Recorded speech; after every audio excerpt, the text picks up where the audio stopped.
여부스 사람들이라고 하는 그 사람들이 살던 곳이었는데, 이곳을 하나님이 예루살렘이라고 해서 평화의 도성이라고 해서 하나님의 도성으로 선택을 하신 이스라엘 백성들의 수도입니다. 근데 결국은 이 죄악, 우상 숭배로 인해서 더 이상 하나님의 영광이 머물 수 없는 도시가 되어버리고 말았습니다. 그래서 하나님의 영광을 거두시게 되는데, 그 거두시기 직전 예루살렘의 모습에 대해서 우리에게 이 에스겔 선지자는 정확하게 보여주고 계시면서, 이 정확하게 보여주는 이 예루살렘의 모습은 우리에게 하나님의 영광이 떠나는 그 결정적인 원인인 하나님의 마음이 어떠하셨는가라고 하는 것을 엿볼 수 있는 내용입니다. 그리고 이 에스겔서, 다니엘서 같은 이 성경을 우리가 묵시문학 이렇게 얘기를 합니다. 묵시문학이라고 하는 것이, 제가 이제 신학교를 다닐 때에 거의 졸업반쯤 됐을 때에 교수님들이, 선배들이죠, 한 10년, 11년 선배님들이 이제 미국에 가서 묵시문학이, 그때 이제 미국에서도 막 활발하게 연구되던 때여서 공부를 하고 돌아오셔서 막 강의를 하실 때였는데, 굉장히 어려운 내용들이었고, 우리가 생각하는 것보다 성경이 이렇게 여러 가지 의미를 담고 있구나라고 하는 것을 그때 배웠는데, 그러다 보니까 이 말씀이 도대체 무슨 의미를 가지고 있는가, 무슨 뜻을 가지고 있는가라고 하는 것을 정확하게 그 에스겔서가 쓰여질 당시의 시대상, 그리고 그 당시의 국제적인 정세, 여러 가지를 종합을 해서 하나님의 마음을 읽어내는 이런 문학서이기 때문에, 성경이 에스겔서 같은 것은 내용이 참 어렵고 힘든 내용이기도 합니다. 근데 우리는 쉽게 그냥 간단하게 해석을 해서 이단들이 많이 이용하는 책들이기도 한데, 이 에스겔서의 지금 이 10장 1절에서부터 8절까지의 말씀은 하나님의 영광이 떠나게 되기 직전 예루살렘의 모습, 그리고 영광이 왜 거두어졌는지 하나님의 마음을 엿볼 수 있는 것, 이렇게 정확한 하나님의 말씀에 의거한 해석이 필요하다라고 하는 것을 우리가 꼭 기억하면서 이 에스겔서를 잘 읽어보시면서 하나님의 은혜를 체험하기를 바랍니다. 근데 오늘 이 말씀엔 대사륙이 벌어졌지만 예루살렘에 대한 심판이 아직 이루어지지 않은 때입니다.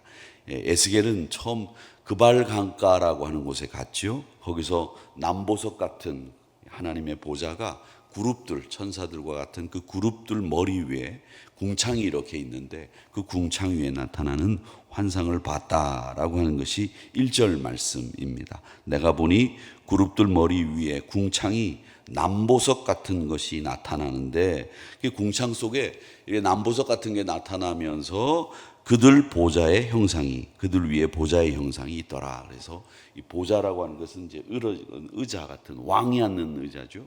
그런 보좌가 쫙 나타나더라라고 하는 것입니다.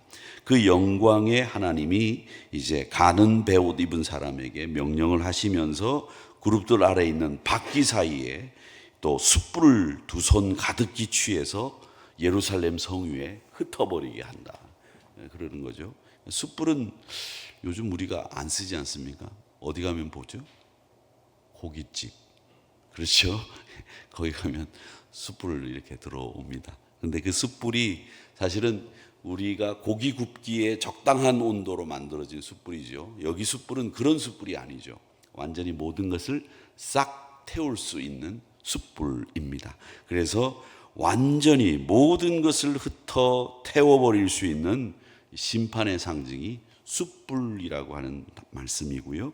이 숯불은 또 뭘 할 수 있느냐면, 깨끗하게 모든 것을 다 태워버릴 수 있는, 정결하게 만드는 정화의 상징이 숯불입니다. 그래서 이 숯불이라고 하는 의미가 가지고 있는 것은 모든 것을 태우는, 소멸해버리는 기능과 정결케 하는 이 두 가지 기능을 가지고 있다라고 하는 것이죠.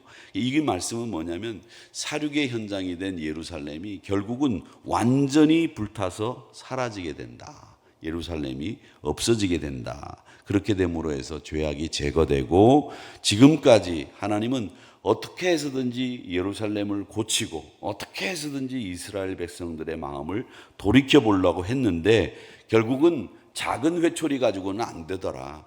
결국은 한계를 넘어서는, 완전히 없애버려야 되는 이런 시작이 필요하다라고 하는 것이죠. 예, 그렇습니다. 여러분, 때로는 우리가 이렇게 집을 수리하거나 또 그런 건축물을 다시 리모델링을 해야 되는 경우들이 있습니다.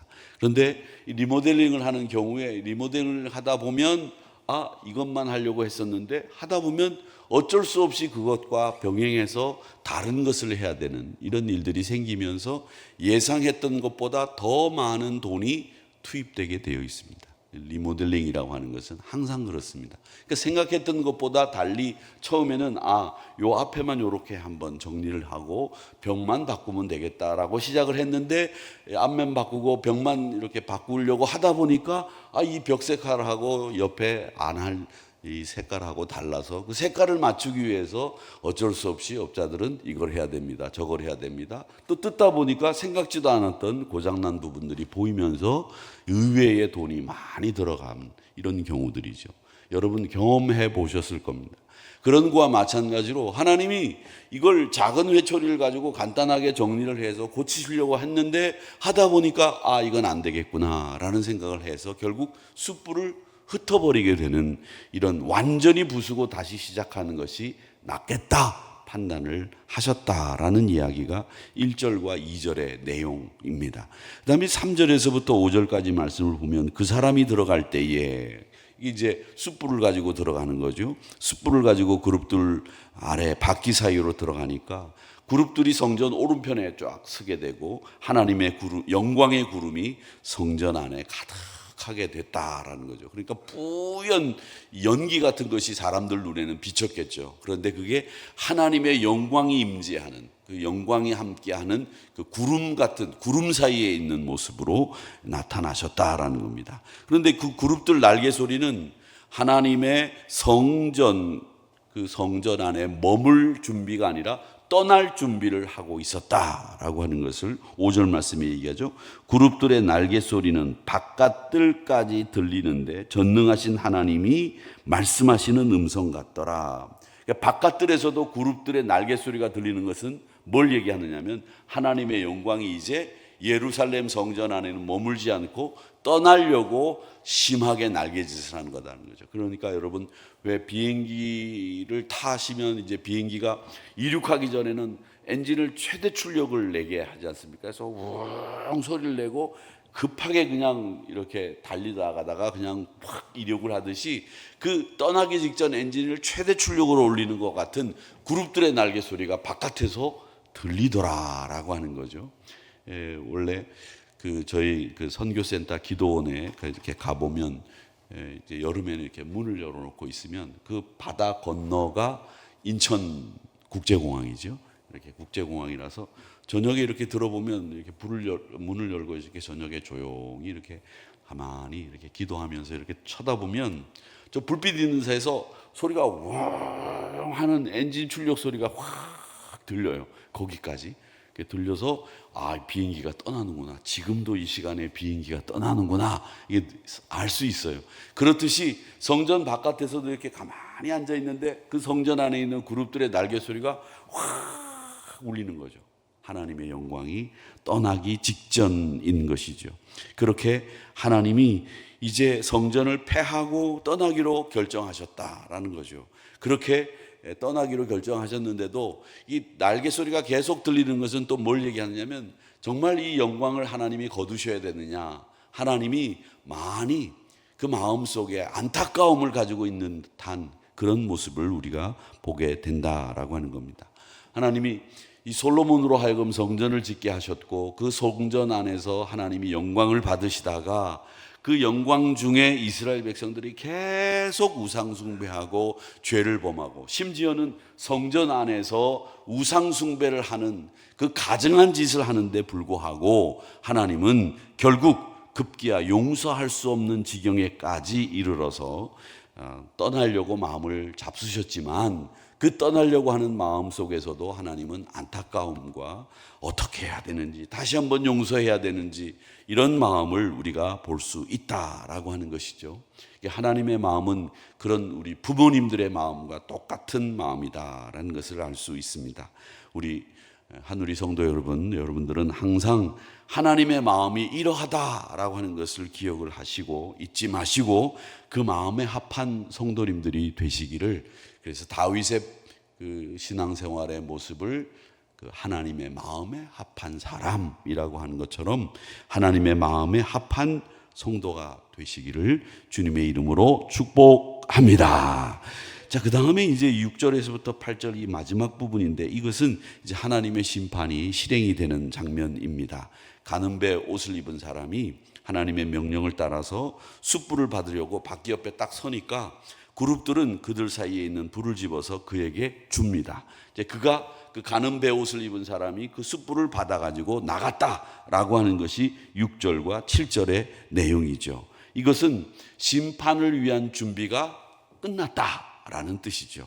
그래서 그발강가에서 처음 봤던, 환상에서 목격했던 그 그룹들의 날개 밑에 있던 사람의 손이 있었지 않았습니까? 그 사람의 손과 같은 것이 여기서도 목격이 되는데, 그 하나님의 명령을 받은 그들의 손에 의해서 심판이 진행이 될 거다라고 하는 것이 8절의 말씀입니다. 그룹들의 날개 밑에 사람의 손 같은 것이 나타나더라 라고 하는 것이죠. 심판의 손이죠. 그리고 또 이것은 결국 바벨론이라고 하는 심판의 도구로 하나님이 사용하신다라고 하는 것을 이야기하고 있는 겁니다. 그래서 이 죄라고 하는 것은 짓지 않아야 되지만, 이 죄는 그냥 없어지는 게 아니고 그냥 시간이 지나면서 퇴색이 되는 것이 아니라 반드시 회개하고 용서를 구해야만 이 죄가 사라지고 흰눈같이 정결케 되는 거죠. 이 죄라고 하는 것이 세상사 이게 돌아가는 것처럼 그냥 시간이 지나면 희미하게 잊혀지고 또 잊혀져서 그냥 없는 것처럼 생각되는 이런 게 아니라는 겁니다. 하나님은 죄에 대해서 분명하게 값을 치르게 하신다. 심지어 자기 아들을 내어놓으셔서 그 죄를 완전히 도말하기까지 아들까지 내어주시는 한이 있더라도 죄는 회개와 용서가 꼭 필요하다라는 거죠. 시간이 지나간다고 해서 그냥 잊혀져, 시간이 지나간다고 해서 퇴색이 되거나 변색이 되고 희미하게 기억에서 잊혀진다고 죄가 없어지는 게 아니다라는 거죠. 분명하게 그 죄를 기억하고 계시기 때문에 회개와 용서가 꼭 필요하다라고 하는 것을 말씀하시고 있는 겁니다. 아침에 새벽에 기도하러 나오셨는데, 죄를 용서하기 위해서는 여러분 꼭 회개해야 됩니다. 이렇게 막 에스겔서라 그렇게 말씀을 드리는 겁니다. 여러분들이 지금 죄를 졌으니까 회개해야 됩니다 라고 하는 이야기를 하는 것이 아닌데, 이 회개라고 하는 이 부분에 대해서 설교를 할 때는 목사도 사실은 부담이 돼요. 왜냐하면 지도 뭐 별거 있나요? 그렇죠? 다. 그런데 하나님 앞에서 우리 모두가 죄는 잊혀지거나 퇴색되거나 변색되는 것이 아니라 하나님 앞에 꼭 용서받아야만, 회개해야만 사라지는 것입니다 라고 하는 것을 오늘 여기서 말씀하시는 것이고, 이것은 하나님이 결코 죄를 가볍게 여기시지 않는다라고 하는 것을 우리에게 보여주고 있습니다. 그렇다고 해서 우리 하나님을 두려워하라는 얘기가 아니라, 하나님은 우리에게 사랑을 베푸시고 우리에게 은혜를 베푸시는 분이고 우리가 행복하기를 바라시는 분이십니다. 그러기 위해서 우리가 죄의 자리를 떠나야 됨을 분명하게 말씀하시고 있는 것이죠. 우리가 하나님을 두려워해야 되고 무서워해야 되고 멀리해야 된다고 하는 뜻으로 하나님은 꼭 회개해야만 된다, 이렇게 말씀하시는 게 아니다라고 하는 겁니다. 그래서 오늘 이 말씀을 보면 이 그룹들이, 천사들이 하나님의 명령을 온전히 따르고 있는 것을 볼 수 있습니다. 그런데 여러분 보십시오. 우리가 그 천사들보다 나은 존재들이에요. 우리가 천사들보다 못한 존재가 아니란 말이죠. 그런데 그 천사들이 우리보다 못한 존재인데도 불구하고 그 천사들은 하나님의 명령을 어떻게 합니까?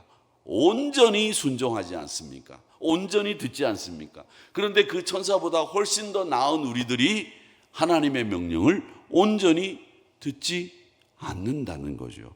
그러니까 천사보다 훨씬 존귀한 존재인 우리가 하나님의 말씀을 무시하는 것은 있을 수 없다. 하나님의 우리에게 자유의지를 주신 것은 우리가 정말 자발적으로 하나님을 사랑하기를 원하셔서 우리에게 자유의지를 주신 거예요.